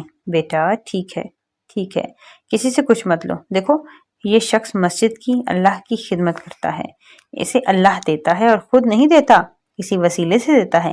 اشرف صاحب جانتے ہیں کہ میں اور امام صاحب ریلوے کے ملازم ہیں، ہمیں تنخواہ ملتی ہے، لیکن مسجد کی خدمت کرنے پر ہمیں ہر مہینے کچھ نہ کچھ دیتے ہیں۔ اکثر ہمارا گھر کھانا بھجوا دیتے ہیں، کبھی اپنے گھر بلا کر ساتھ بٹھا کر کھلاتے ہیں۔ آج پہلی بار اس نے 500 روپے قبول کر لیے۔ حاضری لگا کر یوسف اسٹیشن ماسٹر کے دفتر چلا گیا اور انہیں بتایا کہ جس لڑکے نے مسجد میں صفائی کی ہے وہ مسجد میں ہی موجود ہے۔ مجھے لگتا ہے کسی غریب گھرانے کا ہے، لیکن اس کے گھر بار کا کوئی پتہ نہیں۔ آپ کے دیے ہوئے 500 میں نے اسے بڑی مشکل سے دیے ہیں، وہ لے ہی نہیں رہا تھا۔ اگر آپ آج عصر کی نماز میں مسجد آ سکیں تو ٹھیک ہے، یا پھر کہیں تو میں اسے یہاں لے آؤں؟ اسٹیشن ماسٹر نے کہا۔ ٹھیک ہے، دیکھ لوں گا۔ پھر اچانک ہی کوئی خیال آیا تو بولے، اسے یہیں لے آؤ۔ اسٹیشن ماسٹر نے اسے دیکھتے ہی پہچان لیا تھا کہ یہ وہی لڑکا ہے جو اس دن بھاگ گیا تھا۔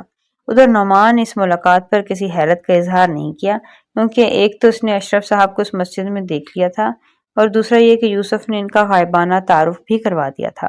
وہ اسٹیشن ماسٹر کے دفتر میں بیٹھا اپنے ہاتھوں کے بڑھے ہوئے ناخن دیکھ رہا تھا۔ ٹھیک ہے یوسف، آپ جائیں اپنی ڈیوٹی پر۔ انہوں نے یوسف کو بھیج دیا۔ ہاں بیٹا، سب سے پہلے تو مجھے اپنا نام بتاؤ۔ نعمان۔ ماشاء اللہ، بہت پیارا نام ہے، اسٹیشن ماسٹر نے کہا۔ پھر کچھ دیر بعد بولے، پڑھتے ہو؟ اچانک اس نے اپنی نظریں زمین پر گاڑ دیں، اس سوال کا جواب نہیں دینا چاہتا تھا۔ اسٹیشن ماسٹر نے پھر کہا، یقیناً پڑھتے ہوگے، اچھے سمجھدار بچے ہو۔ کون سی جماعت میں ہو؟ 5ویں جماعت میں۔ یہ سوال اسے آسان لگا تھا اور وہ فوراً بولا، کون سے اسکول میں؟ اب نہیں پڑھتا، میں نے اسکول چھوڑ دیا ہے، اس نے ہمت کر کے کہہ دیا۔ کیوں چھوڑ دیا؟ وہ خاموش ہی رہا، اس سوال کا جواب نہیں دینا چاہتا تھا۔ بولو نا اب کیوں نہیں جاتے اسکول؟ وہ بہت رنجیدہ ہو رہا تھا، چاہتا تھا کہ اس سے کوئی یہ سوال نہ کرے، سو وہ خاموش رہا۔ اچھا میں سمجھ گیا، فیل ہو گئے ہوگے تو ابا نے اسکول سے ہٹا لیا ہوگا۔ وہ مسکراتے ہوئے بولا، جی نہیں، میرے ابا ایسے نہیں ہیں اور میں کبھی فیل نہیں ہوا۔ پھر کیا وجہ ہے؟ اس دن تم نے بتایا تھا کہ تمہارے ابا مولوی ہیں اور کسی مدرسے میں پڑھاتے ہیں، کیا ہمیں اپنے ابا سے ملوا سکتے ہو؟ کہاں ہوتے ہیں تمہارے ابا؟ اس کے پاس اس سوال کا جواب نہ تھا۔ ابا نے وہ شہر ہی چھوڑ دیا اور اب کہاں ہیں اسے اس کا بھی علم نہیں تھا۔ اس نے سوچا اشرف صاحب اچھے آدمی ہیں، انہیں اپنے بارے میں بتا دینا چاہیے۔ آخر وہ بول اٹھا، وہ یہاں نہیں رہتے، کراچی میں رہتے ہیں۔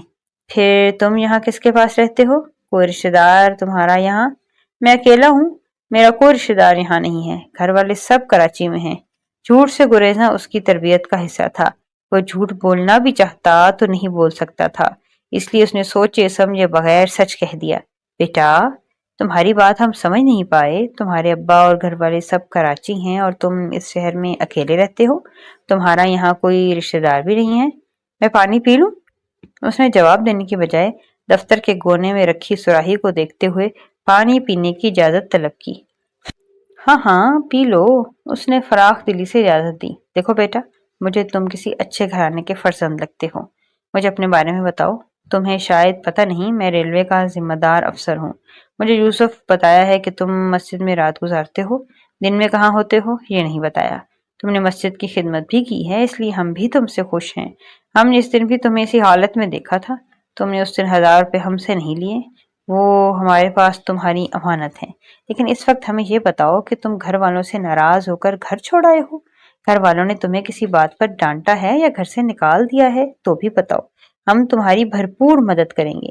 اس دنیا میں تمہارا اکیلا رہنا مشکل ہو جائے گا، کسی غلط آدمی کے ہتھے چڑھ گئے تو کبھی بھی اپنے گھر نہیں پہنچ سکو گے، مسجد میں بھی زیادہ عرصہ نہیں رہ سکو گے۔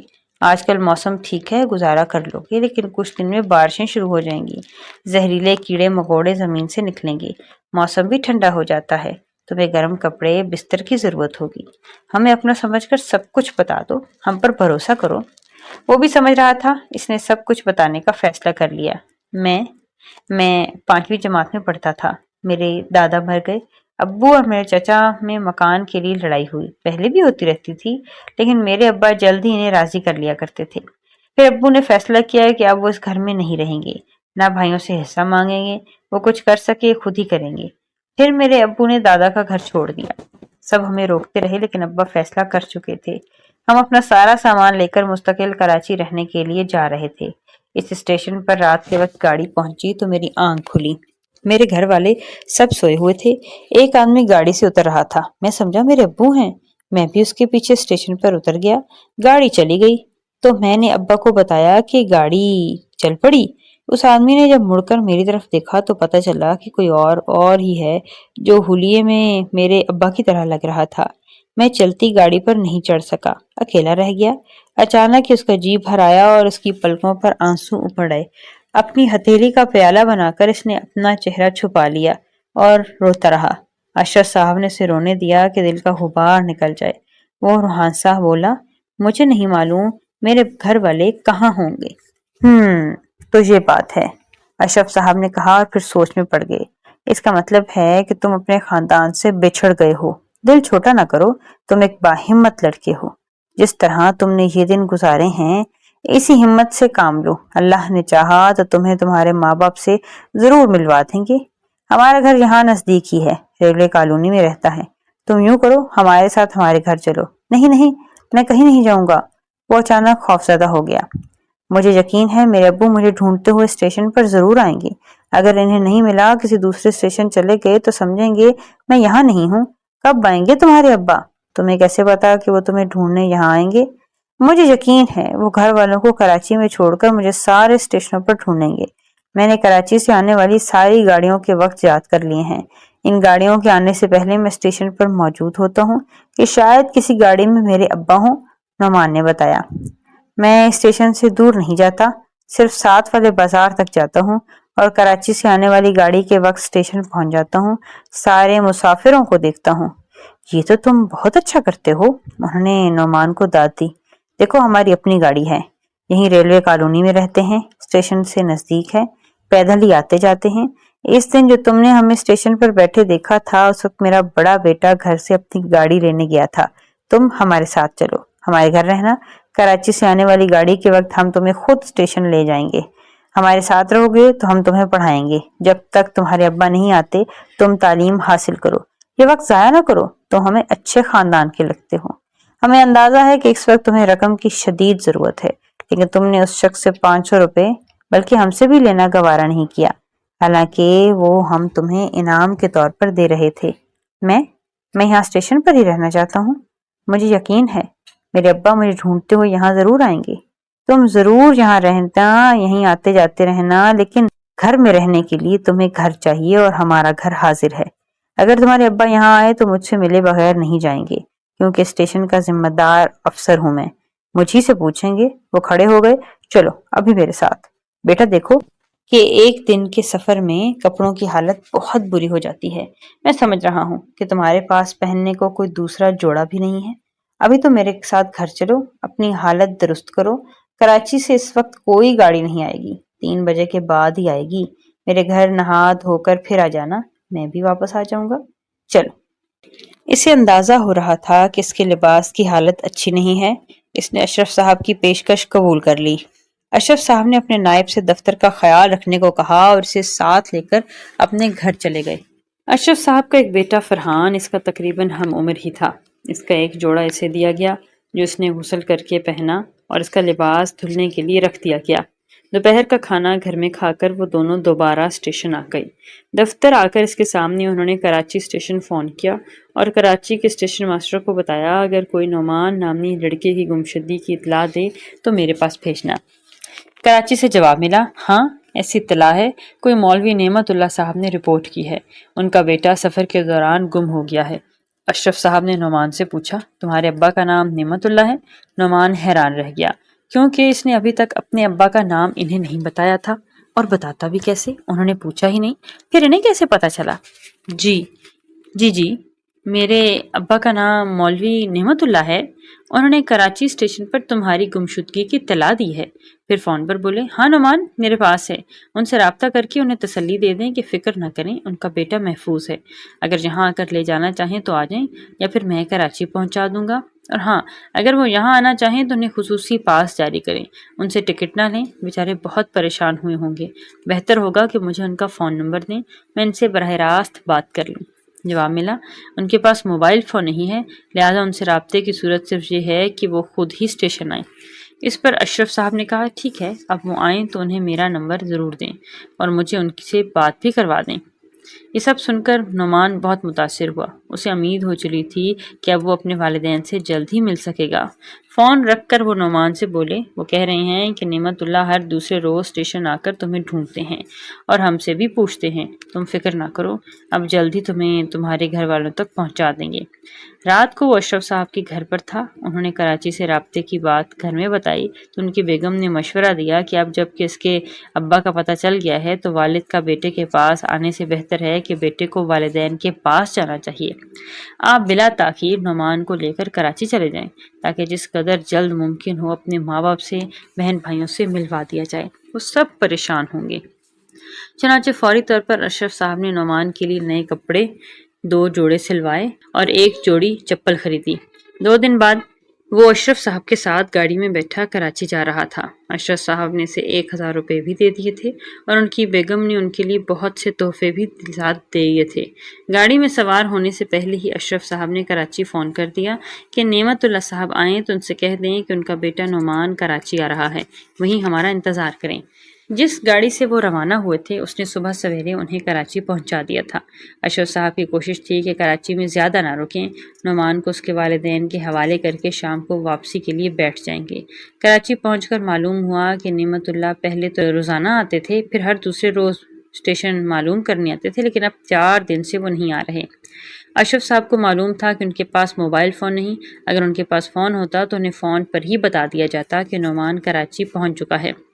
دفتر میں ایک صاحب نے کہا کہ ایک دن میں نے نعمت اللہ صاحب سے کہا کہ آپ کا بیٹا کراچی آیا ہی نہیں ہے تو اسے کراچی میں کیسے ڈھونڈ رہے ہیں؟ جس شہر میں گم ہوا ہے وہاں جا کر تلاش کریں۔ اس کے بعد وہ نہیں آئے۔ اشرف صاحب نے کہا، یہی وجہ ہے کہ انہوں نے اسٹیشن آنا چھوڑ دیا۔ پھر آپ یہ کیجیے گا کہ جب بھی نعمت اللہ آئیں تو مجھے اطلاع دے دیں، میں اسے فوراً لے آؤں گا۔ دوسرے دن رات کی گاڑی سے وہ نعمان کے ساتھ واپس نوابشاہ جا رہے تھے۔ ایک ہفتہ نعمت اللہ یا ان کے فون کا انتظار کرنے کے بعد انہوں نے فیصلہ کیا کہ نعمان کا وقت ضائع نہ ہو، اسے اسکول داخل کروا دیا جائے۔ اگر اس کے ابا سے رابطہ ہو جائے تو کوئی بات نہیں، اسے کراچی لے جائیں گے۔ چنانچہ جس اسکول میں اشرف صاحب کے بچے پڑھتے تھے، اس اسکول میں نعمان کو چھٹی جماعت میں داخل کروا دیا گیا۔ اسے یونیفارم اور نئی کتابیں دلوا دی گئیں۔ نعمان روزانہ صبح اشرف صاحب کے بچوں کے ساتھ ان کی گاڑی میں اسکول جاتا اور دوپہر کو واپس آتا۔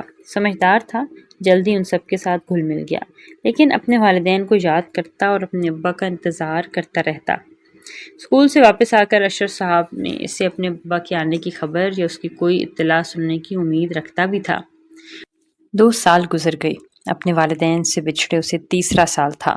اب وہ 8ویں جماعت میں تھا اور کارکردگی کے لحاظ سے اپنی جماعت میں اول آتا تھا۔ نہ صرف یہ بلکہ غیر نصابی سرگرمیوں میں بھی سب سے آگے تھا۔ یہاں کا ماحول اس کے شہر کے اسکول سے یکسر مختلف تھا اور اسے پسند بھی تھا۔ قرآن مجید پہلے سے پڑھا ہوا تھا، اس لیے بھی اسکول بھر میں اس کی عزت تھی، کیونکہ اس علاقے میں قرآن مجید کی تعلیم واجبی سی دی تھی۔ نعمت اللہ نے اپنی ہر ممکن کوشش کر ڈالی، نعمان کو تلاش کیا، کئی بار اسٹیشن پر آ کر بیٹھے رہتے کہ شاید ان کا بیٹا خود ہی کراچی آ جائے، لیکن ان کا انتظار آئے گاں ہی گیا۔ وہ کراچی کے قریب کے اسٹیشنوں پر بھی گئے، وہاں بھی تلاش کیا۔ ان کے دوست نے انہیں ایک دکان پر ملازمت دلوا دی تھی۔ وہ صبح جاتے اور رات 9 بجے دکان بند ہوتی تو وہ گھر آتے تھے۔ ہفتے میں ایک دن چھٹی ہوتی، وہ دن اسٹیشن پر گزار دیتے۔ ان کی نئی ملازمت کی وجہ سے زیادہ چھٹی نہیں کر سکتے تھے، پھر ان کے پاس اتنی رقم بھی نہیں تھی کہ نعمان کی تلاش پر صرف کرتے۔ دوسرے بچوں کی ضروریات پوری کرنا بھی انہی کی ذمہ داری تھی۔ نیا شہر تھا، کس سے قرض لیتے اور کس وعدے پر لیتے؟ ناچار اللہ کی مصلحت سمجھ کر صبر کرتے رہے۔ نعمت اللہ حسب معمول کام سے واپس آئے اور کھانے کے انتظار میں کمرے میں لیٹے ہوئے تھے کہ انہیں اپنی بیٹی نازنین کی آواز سنائی دی۔ وہ اپنی امی سے کہہ رہی تھی، امی میں صوبیہ کے گھر میں تھی، وہاں ٹی وی پر۔ نعمت اللہ نے اتنا ہی سنا تو انہیں غصہ آ گیا۔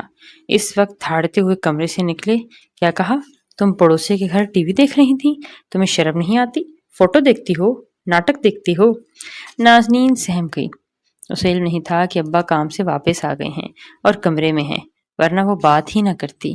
اس بات کو 2 ہفتے گزر گئے تھے۔ صبح کا وقت تھا، نعمت اللہ کے بچے اسکول جانے کی تیاری کر رہے تھے۔ ان کی ماں ناشتہ تیار کر رہی تھی۔ حسان چولہے کے پاس ہی بیٹھا تھا، اس کے قریب زمین پر کاغذ کا ایک ٹکڑا پڑا تھا۔ نعمت اللہ کی نظر پڑی تو انہوں نے حسان سے کہا، نظر نہیں آ رہا تمہارے پیروں کے پاس کاغذ پڑا ہے، اس پر نام اللہ لکھا ہے، بےادبی ہو رہی ہے۔ حسان نے دیکھا تو جلدی سے اٹھاتے ہوئے شرمندگی سے بولا، ابا میں نے واقعی نہیں دیکھا تھا۔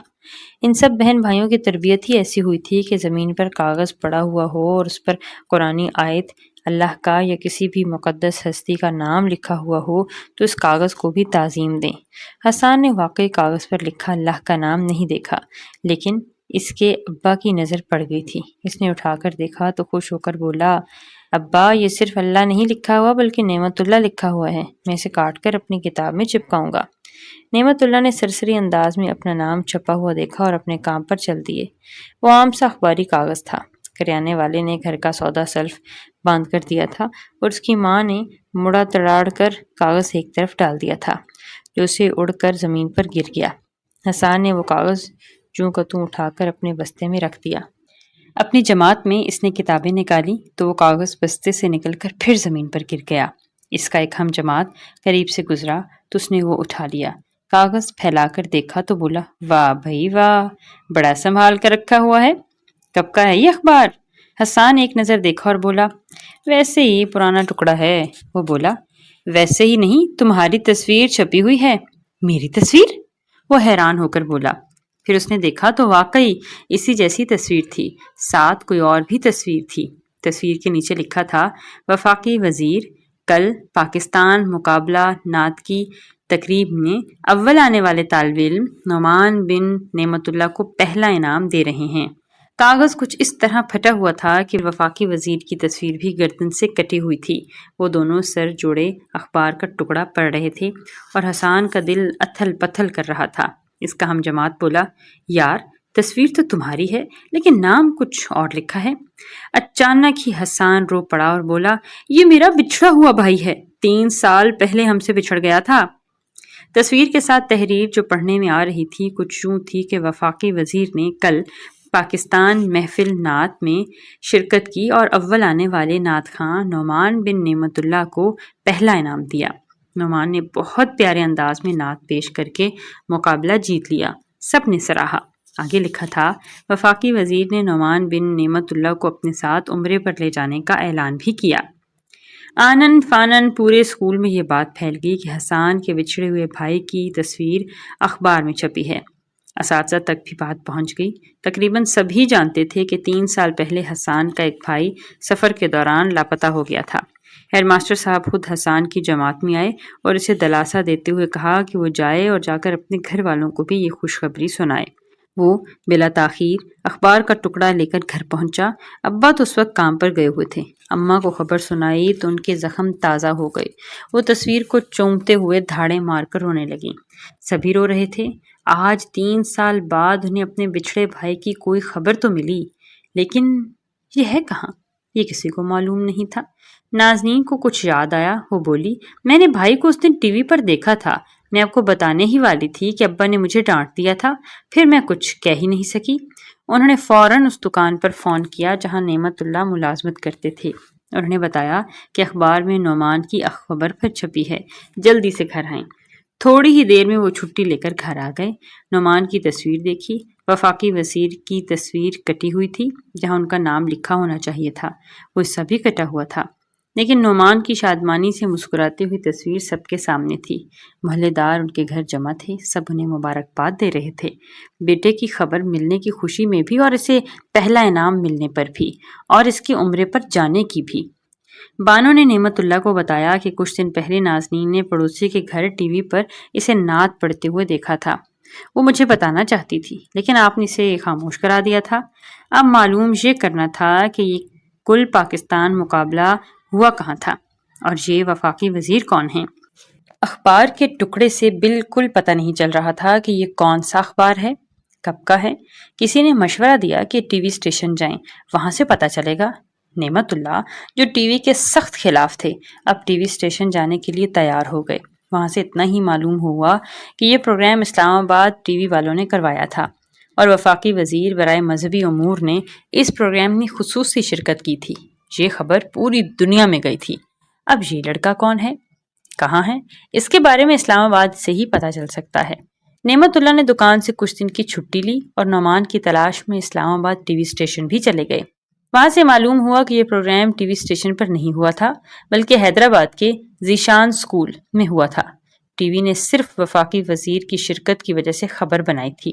چنانچہ نعمت اللہ ذیشان اسکول پہنچے۔ وہاں نعمان کی بڑی بڑی تصویریں لگی ہوئی تھیں جنہیں دیکھ کر نعمت اللہ کا دل بھر آیا۔ انہیں یقین ہو گیا کہ اب وہ نعمان سے مل سکیں گے، لیکن وہاں سے معلوم ہوا کہ یہ لڑکا نواب شاہ کے کسی اسکول سے آیا تھا۔ بہرکیف توگو دو کے بعد یہ معلوم ہو گیا کہ نواب شاہ کے کسی اسکول سے اس نے اس مقابلے میں شرکت کی تھی، اور یہ کہ نواب شاہ کے اسٹیشن ماسٹر اشرف محمود صاحب کے ساتھ یہاں آیا تھا۔ نعمت اللہ اب نواب شاہ کے اسٹیشن ماسٹر کے پاس جا رہے تھے جہاں سے نعمان کے بارے میں معلوم ہو سکتا تھا۔ ادھر نعمت اللہ نعمان کی تلاش میں سرگرداں تھے اور ادھر کراچی میں سب بھی بڑی بے چینی سے ان دونوں کے منتظر تھے۔ نواب شاہ کا ریلوے اسٹیشن بہت بڑا تھا لیکن اسٹیشن ماسٹر سے ملنا ان کے لیے مشکل نہ تھا۔ اشرف صاحب اپنے دفتر میں مصروف تھے کہ نعمت اللہ نے انہیں سلام کیا اور اپنا نام بتایا تو نعمت اللہ نام سن کر اشرف صاحب فوراً کھڑے ہوئے، حیرت سے بولے، نعمان کے والد صاحب، مولوی نعمت اللہ؟ جی ہاں، آئیے آئیے آئیے آئیے، آپ کو ہم تلاش کر رہے ہیں اور یقیناً آپ بھی ہمیں تلاش کر رہے ہوں گے۔ بالکل جی، ایسا ہی ہے، انہوں نے جواب دیا۔ پھر بےتابی سے بولے، کہاں ہے میرا نعمان؟ نعمان تو اس وقت اسکول میں ہوگا، آپ تشریف رکھیں، لمبے سفر سے آئے ہیں، کچھ دیر آرام کر لیں، آپ کا بیٹا بالکل ٹھیک ہے، اپنوں میں ہے۔ میں نے بہت آرام کیا ہے، بہت صبر کیا ہے، اب صبر نہیں ہوتا۔ اچھا چند منٹ بیٹھے تو صحیح مولوی صاحب، میں گاڑی منگواتا ہوں، پھر اسکول ہی چلتے ہیں۔ اشرف صاحب نے عدنان کو فون کیا کہ جلدی سے گاڑی لے آئے، پھر خود ہی اٹھ کر نعمت اللہ کو پانی پیش کیا، حال احوال پوچھا۔ جواب میں نعمت اللہ نے اپنے سفر کی مختصر رودات سنائی۔ اس دوران عدنان گاڑی لے آیا تھا۔ گاڑی میں یہ تینوں جا رہے تھے۔ نعمت اللہ کو یقین تھا کہ اب میں اپنے بیٹے سے مل لوں گا، لیکن اشرف صاحب نے اپنے بیٹے کو گھر جانے کا کہہ دیا۔ نعمت اللہ نے پہلے اسکول جانے پر زور دیا۔ اشرف صاحب نے کہا، اسکول کی چھٹی کا وقت ہونے والا ہے، ہم اسکول گئے تو واپسی میں گاڑی میں اتنی جگہ نہیں ہوگی کہ بچے بھی اس میں آ سکیں، اور دوسرا یہ کہ آپ یہاں تک آ گئے ہیں، اب مناسب نہیں لگتا کہ ایک باپ اپنے بیٹے کے پاس جائے، بیٹے کو اپنے والد کے پاس آنا چاہیے۔ میں نعمان کو اپنے ساتھ کراچی لے کر گیا تھا، لیکن آپ سے ملاقات نہیں ہو سکی۔ صرف عدنان اسکول جائے گا اور بچوں کو لے آئے گا انشاءاللہ۔ سچ بتاؤں تو کراچی اسٹیشن والوں نے مجھ سے تعاون نہیں کیا، نعمت اللہ بولے۔ کہتے تھے جہاں گم ہوا ہے وہاں تلاش کرو، گم کہیں اور ہوا ہے اور تم اسے کراچی میں ڈھونڈ رہے ہو، اس لیے میں نے وہاں جانا ہی چھوڑ دیا۔ عدنان بچوں کو گھر تک لے آیا۔ اشرف صاحب نے جب عدنان کو تاکید کی کہ وہ نعمان کے سامنے اس کے ابا کے آنے کا ذکر نہ کرے ورنہ وہ اپنے جذبات پر قابو نہیں رکھ سکے گا۔ گھر پہنچ کر اشرف صاحب نے اپنے گھر والوں سے نعمت اللہ کا تعارف کروایا، ان کے لیے کھانے کا بھی کہہ دیا اور ان کی رہائش کے لیے کمرہ ترتیب دینے کی تاکید کر دی۔ نعمت اللہ نے فوراً کہا، نہیں، میں یہاں رہنے کے لیے نہیں آیا، نعمان کو لے کر فوراً کراچی ہو جاؤں گا روانہ۔ ضرور ضرور، ہم بھی چاہتے ہیں کہ جب کہ آپ اپنے بیٹے تک پہنچ ہی گئے ہیں تو اسے اس کی ماں سے، بہن بھائیوں سے ملوانے میں بھی دیر نہ کریں، لیکن پہلے آپ اپنے سفر کی تکان دور کر لیں۔ 3 سال بعد اپنے بیٹے سے مل کر میرے سفر کی ساری تکان اتر جائے گی۔ نعمت اللہ نہایت دکھ سے مسکرائے۔ کھانا تیار ہونے تک عدنان نعمان اور اپنے بھائی بہنوں کو اسکول سے لے آیا۔ نعمان نے اچانک ہی سامنے ابا کو دیکھا تو وہ پورے جذبات سے ان سے لپٹ گیا۔ نعمت اللہ نے بھی اسے اپنے سینے سے لپٹا لیا تھا اور بار بار اس کی پیشانی کے بوسے لے رہے تھے۔ نعمت اللہ نے اپنی روداد، نعمان نے اپنی بیپتا سنائی۔ کھانا کھا کر وہ نماز ظہر کے لیے چلے گئے۔ واپس آئے تو اشرف صاحب نے کہا، نعمان آپ کا بیٹا ہے، ہمارا بھی بیٹا ہے، اتنے عرصے ہمارے ساتھ رہا ہے، ہمارا جی تو نہیں چاہتا کہ اسے خود سے اب جدا کریں، لیکن آپ کا زیادہ حق ہے۔ آپ سے درخواست کرتے ہیں کہ اسے مہینے میں 1-2 بار یہاں بھیج دیا کریں، کبھی ہم آپ کے ہاں کراچی آ جایا کریں گے اس سے اور آپ سے ملنے کے لیے۔ نعمت اللہ نے حامی بھر لی۔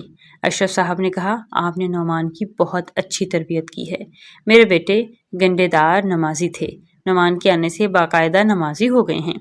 نعمت اللہ کی بھرپور کوشش کے باوجود وہ نعمان کو فوری طور پر کراچی لے جانے میں کامیاب نہ ہو سکے۔ پہلے تو اشرف صاحب نے اصرار کر کے انہیں کچھ دن روکا اور پھر اسکول والے بھی اسے کراچی بھیجنے پر آمادہ نہ تھے۔ ان کا کہنا تھا کہ نعمان ہمارے اسکول کا فخر ہے، اس کی وجہ سے پورے صوبے میں بلکہ پورے ملک میں ان کی اسکول کا وقار بلند ہوا ہے۔ وفاقی وزیر نے اپنے ہاتھ سے اسے انعام میں ٹرافی دی ہے اور اسے وہ اپنے ساتھ عمرے پر لے جائیں گے، ہم اس کو ایسے نہیں جانے دیں گے، یہ بھی ہمارے اسکول کا اعزاز ہے۔ نعمت اللہ کے بے حد اصرار پر یہ کہا گیا کہ کم از کم ابھی نہ لے جائیں، اس کے امتحان ہونے والے ہیں ورنہ اس کا یہ سال ضائع ہو جائے گا، امتحانات کے بعد اسے لے جائیں۔ آخر طے پایا کہ فی الحال نعمان کراچی چلا جائے اور اپنی ماں اور بہن بھائیوں سے مل کر 1 ہفتے بعد واپس آ جائے، امتحان میں شامل ہو جائے، اس کے بعد اسکول چھوڑنے کی سند لے کر مستقل کراچی چلا جائے۔ اس دوران یہ وفاقی وزیر کے ساتھ عمرہ بھی کر سکے گا۔ اب نعمت اللہ مجبور ہو گئے، انہیں وعدہ کرنا پڑا کہ وہ 1 ہفتے بعد اسے واپس لے آئیں گے۔ ویسے نعمت اللہ نے کراچی فون کر دیا تھا اور اپنی دکان پر بھی فون کر دیا تھا کہ اسے کچھ دن یہاں مزید لگ جائیں گے۔ 4 دن اشرف صاحب کے گھر قیام کے بعد نعمت اللہ نعمان کو لے کر کراچی چلے آئے۔ کراچی میں نعمان سے مل کر سب ہی خوش تھے، کوئی بھی اسے واپس نہیں جانے دے رہا تھا، لیکن نعمت اللہ نے سب کو سمجھایا کہ اس کی تعلیم کا مسئلہ ہے، اب گم نہیں ہوگا، ہم اس سے اور یہ ہم سے ملتا رہے گا، اور سب سے بڑی بات یہ کہ ملک کے وفاقی وزیر اسے اپنے ساتھ عمرے پر لے جائیں گے، خرچہ سرکاری ہوگا اور اس سفر کا سارا انتظام اس کا اسکول ہی کرے گا۔ وہاں 8ویں کا امتحان پاس کر لے، 9ویں میں کراچی کے کسی اسکول میں داخل کروا دیں گے۔ نعمان کی والدہ کسی طور نہ مانی، 3 سال بعد بیٹے سے ملیں، اب جان بوجھ کر خود سے جدا کر دیں۔ اشرف صاحب سمیت ان کے سب گھر والے بڑی شدت سے نعمان کا انتظار کر رہے تھے، وہ ان کے گھر کا ایک فرد بن گیا تھا، اسے خود سے کوئی بھی جدا نہیں کرنا چاہتا تھا، لیکن نعمان کو اس کے ماں باپ سے چھین بھی نہیں سکتے تھے۔ 1 ہفتہ گزر گیا، نعمان نہیں آیا۔ اچانک ہی نعمت اللہ کا خط آ گیا۔ اشرف صاحب نے کھول کر پڑھا، کچھ سوچا اور پھر بلند آواز سے پڑھنا شروع کیا۔ محترم اشرف صاحب، السلام علیکم ورحمۃ اللہ وبرکاتہ۔ میں آپ سب کا شکر گزار ہوں کہ آپ نے ہمارے بیٹے نعمان کی بہت اچھی پرورش کی ہے، اسے اور ہم سب کو اپنا گرویدہ بنا لیا۔ میں نے آپ سے وعدہ کیا تھا کہ 1 ہفتے بعد آپ تک پہنچا دوں گا، لیکن اس کی والدہ اور بہنیں اس کی مزید جدائی نہیں چاہتی، کسی صورت نواب شاہ جانے نہیں دے رہی۔ میں آپ سے اور اسکول اساتذہ سے سخت شرمندہ ہوں کہ حسب وعدہ 1 ہفتے میں نعمان کو آپ کے پاس نہ لا سکا۔ سب دم سادے خط سن رہے تھے۔ انہوں نے جب سنا کہ اب نعمان یہاں نہیں آ سکے گا تو انہیں دلی صدمہ ہوا۔ اشرف صاحب نے باری باری سب کو دیکھا، سب کے چہرے غمزدہ ہو گئے۔ اشرف صاحب نے آگے بڑھا، ایک مسئلہ میرے ساتھ یہ ہو گیا ہے کہ جس دکان پر میں کام کر رہا تھا، اگرچہ میں نے انہیں بتایا تھا کہ میں چھٹی کیوں کر رہا ہوں، لیکن میری طویل غیر حاضری میں انہوں نے میری جگہ دوسرا ملازم رکھ لیا اور اب میں بے روزگار ہوں۔ چنانچہ ہم نے فیصلہ یہ کیا ہے کہ نعمان کے ساتھ ہم سب آپ کے پاس آپ کے شہر آ رہے ہیں، لہٰذا آپ سے درخواست ہے کہ ہمارے لیے کرائے کا کوئی مکان بھی دیکھ لیں اور میرے لیے کوئی ملازمت بھی۔ خط پڑھ کر اشرف صاحب نے خط لپیٹ کر جیب میں رکھ لیا۔ واہ، مزہ آ گیا! فرحان چہک کر بولا، نعمان اب ہمیشہ کے لیے ہمارے پاس آ رہا ہے۔ سب خوش ہو گئے۔